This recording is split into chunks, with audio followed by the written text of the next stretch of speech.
Добрый день, дорогие друзья! Меня зовут Наталья, это канал «Замужем за иностранцем». И в этом видео я хочу рассказать, почему мы решили жить не в Ванкувере, а за его пределами, когда мы с сыном получили визу КУАЭД. Я расскажу о плюсах и минусах Ванкувера, о некоторых особенностях его, которые, мне кажется, многие люди, которые рассматривают это место для жизни, не знают. А также дам небольшой сравнительный анализ цен на аренду жилья в Ванкувере и его окрестностях. Итак, для начала давайте определимся с понятиями. Есть понятие Ванкувер, город, население которого составляет примерно 660 тысяч жителей. И есть понятие Большой Ванкувер, Greater Vancouver или Metro Ванкувер. Так вот, в этот регион Метро Ванкувер входит много разных городов, и в том числе Ванкувер. Население Метро Ванкувер составляет 2 600 000 жителей, и площадь, которую занимает этот регион, это примерно 300 000 квадратных километров.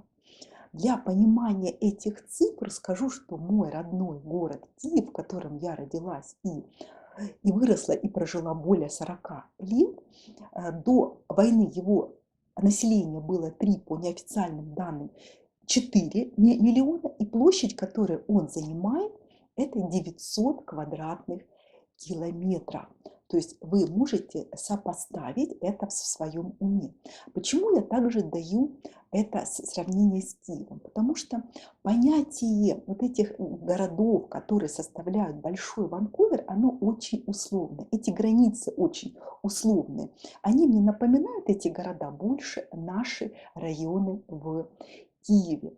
То есть нет какого-то пустого пространства между вот этими городами. Один город плавно перетекает в другой. И только табличка на дороге вам скажет, что вот вы въезжаете в этот город. Например, там, Дельта, Ричмонд, Мейпл Рич или какие-то другие. Почему важно разделять Ванкувер и метро Ванкувер? Потому что, первое, местные жители, как правило, они говорят конкретно, где они живут. То есть, если вы их спросите, где вы живете или где вы работаете, они вам скажут, например, конкретный город. Бернаби, тот же Ричмонд, Дельта, Сюррей и так далее. А вот как раз приезжие люди, туристы, они, как правило, все называют Ванкувером. И это важно знать еще и потому, что когда вы будете искать работу или искать себе жилье на сайтах, то правильно вводите данные для поиска, потому что если это просто Ванкувер, то это вот этот небольшой кусочек большого Ванкувера. Это только один город. Имейте это в виду. Регион Большого Ванкувера считается одним из самых населенных в Канаде, и это также один из самых дорогих регионов в Канаде. Правда, пальму первенства в прошлом году у города Ванкувера забрал Торонто, я этому очень рада, но тем не менее цены на аренду жилья в Ванкувере и его окрестностях достаточно высокие. Ванкувер, несомненно, очень красивый город. Он находится на берегу Тихого океана, в окружении гор и лесов. Таких высоченных гор со снежными шапками, таких высоченных гигантских деревьев я никогда не видела. Это действительно очень-очень красиво. Также в Ванкувере находится исторический центр с красивыми зданиями. Здесь также присутствуют офисы многих известных компаний, дорогие бутики, рестораны, картинные галереи, музеи. Все это сосредоточено именно в Ванкувере. Именно здесь я увидела впервые в жизни такое чудо, как самолеты, которые садятся и взлетают с воды. Вот прогуливаясь в историческом центре Ванкувера, вы обязательно это увидите, потому что этот аэропорт на воде находится в самом центре города. И, естественно, визитная карточка Ванкувера – это небоскребы, океан и горы. То есть, если вы активный человек и вам нравится, когда вокруг бурлит, шумит жизнь, много людей, много машин, тогда Ванкувер вам, несомненно, понравится. Единственное, к чему надо быть готовым, выбирая для жизни Ванкувер, это пробки. Вот сколько мы там не были, всегда там либо пробки, либо аварии, либо тянучки. И второй важный момент – это огромное количество бомжей и наркоманов. Причем это не единичное явление, которое вы встретите во многих городах Британской Колумбии. Да, это на самом деле настоящий бич Британской Колумбии, наркоманы и бездомные в огромном количестве. Просто потому, что здесь более мягкий климат, чем в других местах в Канаде. Именно эти места, как правило, Британской Колумбии и выбирают люди бездомные наркоманы, потому что они живут на улице. И Ванкувер, к сожалению, здесь несомненный лидер. Вы можете прогуливаться по красивейшим улицам в историческом центре Ванкувера, где все будет красиво, чисто. И 5 минут вы отъедете на машине от этого центра, и вы попадете в настоящий ад. Там люди грязные, оборванные, в каком-то измененном состоянии сознания, живут прямо на улице палатки. Они себе что-то готовят, что-то мешают. Совсем не редкость там увидеть людей с иглой в руке. И, к сожалению, это не какая-то одна-две палатки, это, наверное, 100, а может даже и больше палаток, то есть это несколько кварталов, которые вы можете проезжать там минут 5. Вот они все так вот очень плотно расположены. К сожалению, правительство никак не может с этим справиться. Это, как я уже сказала, просто настоящий бич Ванкувера и Британской Колумбии в целом. Чем дальше вы отъезжаете от Ванкувера, тем таких кварталов, таких людей становится меньше, меньше и меньше. Но, тем не менее, как я уже сказала, в Британской Колумбии это достаточно распространенное явление. Будьте к этому готовы. В целом мне нравится Ванкувер. Мне нравятся некоторые места в Большом Ванкувере.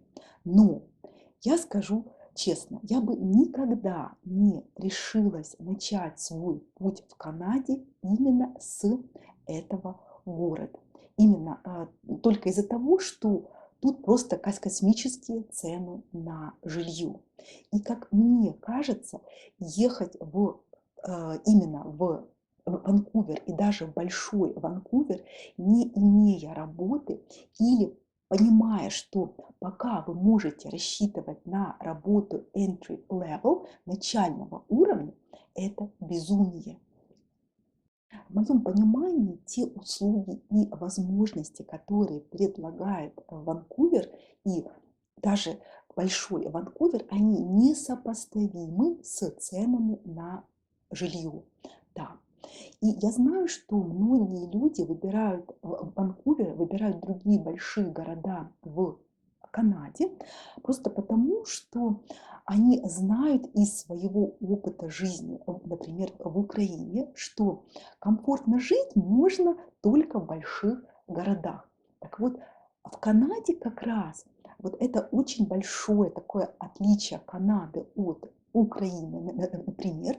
В Канаде можно очень комфортно жить и в небольших городах. И под комфортной жизнью я прежде всего понимаю такие простые базовые вещи, например, хорошие дороги, прекрасного качества питьевая вода.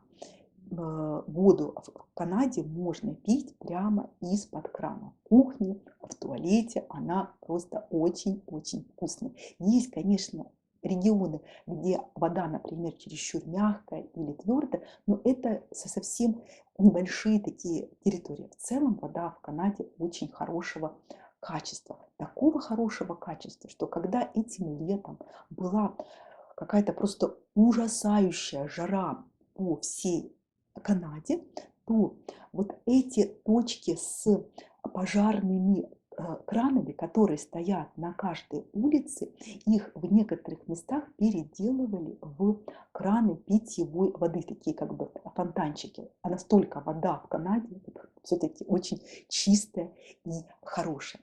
Также под комфортной жизнью я понимаю наличие хороших школ, больниц.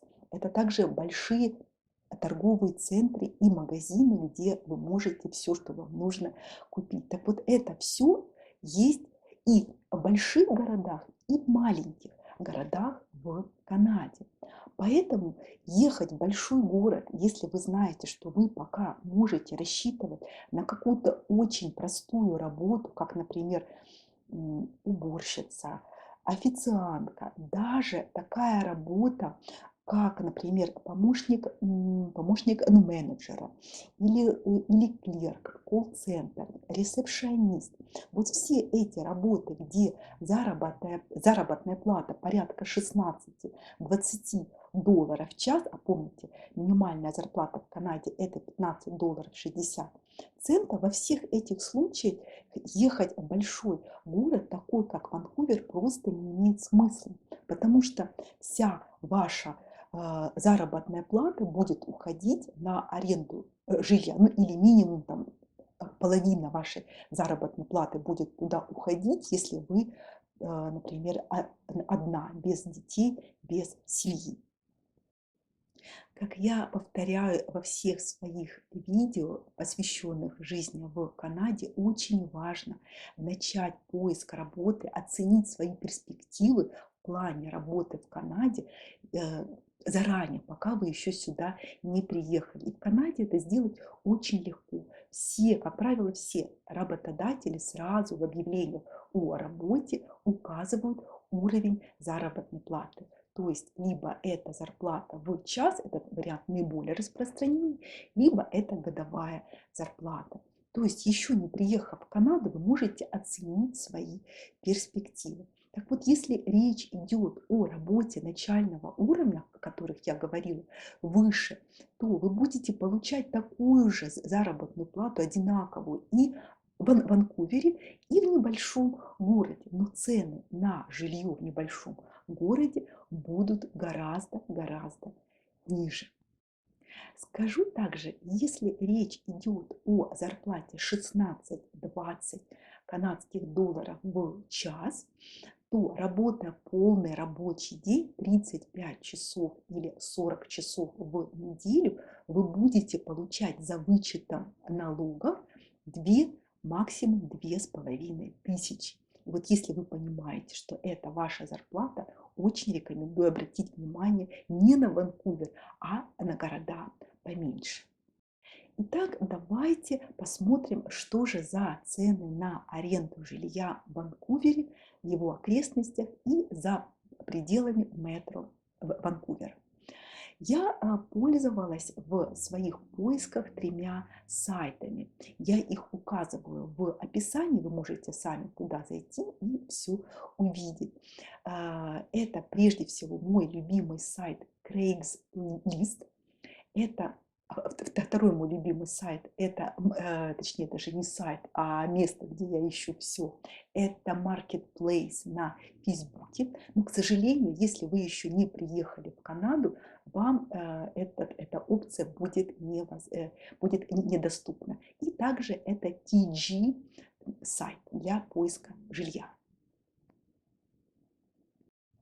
Итак, цены на жилье в Ванкувере. Если речь идет о комнате в квартире, либо в доме, то цены стартуют от $1000 в месяц. За эти деньги вы получите отдельную спальню и свой личный отдельный совмещенный санузел. Как правило, в Канаде и ванная или душевая кабина, и вот как бы раковина с унитазом — это все один совмещенный санузел. У них не принято разделять отдельно ванну и вот туалетную комнату. За эти деньги вы будете делить кухню, столовую, гостиную, гараж и то место, где расположены стиральные машинки и сушильные автоматы. Как правило, это отдельная такая небольшая как бы комнатка в Канаде. Вы будете делить это все с другими людьми. Если вы отъедете от центра на 20 километров и больше, то за эти же самые деньги, за $1000, вы уже сможете снять скромную квартиру с одной спальней. Имейте в виду, что в Канаде считают не комнаты, а спальни. То есть понятие квартира, дом с одной спальней, двумя спальнями, с тремя спальнями и так далее. Есть еще такой важный момент, который я знаю, что наши люди не понимают, не знают. Это den. Вот так у них называется комната, небольшая комната, как правило, без окон, которую вы можете использовать как офис, склад, все что угодно. Это может быть совсем небольшая комнатка, там 6, максимум 10 квадратных метров, которая также вот как бы позиционируется как отдельное помещение. Но по канадским нормам, если в этом помещении нет окон, ее нельзя использовать как спальню. Поэтому даже если есть там такое вот как бы небольшое пространство отдельно с дверью, это не будет считаться как отдельная комната, как отдельная спальня. Это называется den. Запомните это. Кухни в Канаде, как правило, гораздо больше, чем у нас в Украине. То есть здесь кухня представляет собой большое пространство open space, которое совмещено с гостиной и со столовой. Это может быть там, я видела 10 квадратных метров, это как бы минимум. Хотя есть в старых районах и совсем маленькие вот такие вот отдельные кухоньки. Но, как правило, это 10, 15, 20, а то и 50 квадратных метров. Но важный момент. Вот это пространство, которое мы часто воспринимаем как большое помещение, и мы предполагаем его использовать как отдельную спальню, вот в Канаде его не рассматривают как спальню. То есть, если вы семья с такими подросшими уже детьми, то вам не сдадут квартиру, дом с одной спальней, даже если по метражу это, например, 60 квадратных метров, из которых 20 только занимает вот такая большая кухня, столовая, гостиная. Предполагается, что в гостиной надо принимать гостей, а в столовой надо есть. Поэтому имейте в виду, что, как правило, вот все, кто сдает свои дома, квартиры, они спрашивают о количестве людей, и предполагается, что ребенку нужна, там, детям, особенно подросшим, нужна уже отдельная спальня. Еще один важный момент об аренде жилья в Канаде — это то, что в подавляющем большинстве квартиры и дома здесь даются без мебели, без ничего вообще. То есть встроенная кухня, естественно, есть плита, холодильник, как правило, есть посудомоечная машина, также есть стиральная машинка и сушильная машина, но это по сути все. Никакой мебели, никаких кресел, диванов нет, ничего. Вот к этому надо быть готовым. Если вы пойдете на сайты, которые предлагают аренду жилья, вы увидите еще одно новое для себя понятие, как basement. Basement — это полуподвальное помещение, которое бывает часто в домах, либо в таунхаусах. Что собой оно представляет? Это, как правило, отдельный вход, и окна находятся очень высоко. Это совсем небольшие окна. Естественно, в таких помещениях мало света. Но эти квартиры, они, как правило, намного дешевле, чем обычные варианты. Очень часто люди сдают первый или второй этаж в доме, где живут они сами, либо другие люди. И вот такие варианты также дешевле, чем отдельное помещение. Если брать отдельную квартиру в многоквартирном большом доме, то квартира с 2 спальнями, площадь ее будет где-то 70, максимум 80 квадратных метров, будет стоить $2500 в месяц, если мы говорим о Большом Ванкувере.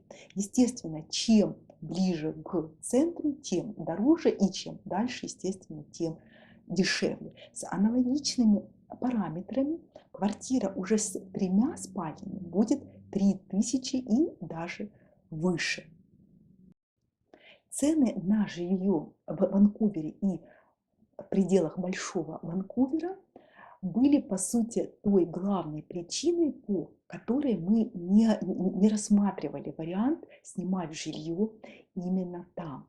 Но была еще одна причина, по которой мы решили все-таки не жить в Ванкувере и в городах ближе к нему. Дело в том, что большие города, такие как Ванкувер, Торонто, они очень сильно отличаются от больших городов в Украине, которые я люблю, в которых я жила. Вот больше 40 лет я прожила сначала в Киеве, а потом переехала и несколько лет перед войной жила во Львове. И я поняла, что то, что я люблю в Киеве и во Львове, я просто не смогу здесь найти в Канаде, в больших городах. Вот все эти старинные улочки, старинную архитектуру, ту историю, которая сквозит в таких красивых местах Киева, как Подол или центр Львова, здесь просто этого нету. Канада – это очень молодая страна. И здесь, в даунтауне, в центре города, вы найдете совсем чуть-чуть исторической архитектуры. В основном это будут огромные небоскребы. Я небоскребы не люблю. Я не люблю, чтобы было шумно, чтобы много было людей, машин. Мне нравится, когда тихо и спокойно. И именно поэтому мы стали рассматривать варианты за пределами Большого Ванкувера. Так мы оказались в городе Эбботсфорд. Он находится в 70 километрах от Ванкувера.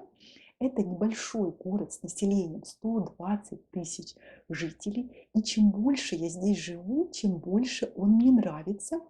Я даже думаю о том, что я бы хотела в будущем жить в еще меньшем городе. Просто потому, что на самом деле, как я уже говорила, жизнь в небольших городах очень комфортная. Чуть позже я расскажу о том месте, где мы живем, как выглядит тот дом, который мы снимаем, сколько мы за него платим. А пока я прощаюсь с вами. Если вам было полезным это видео, ставьте лайки, подписывайтесь на наш канал. И до новых встреч, дорогие друзья. Пока!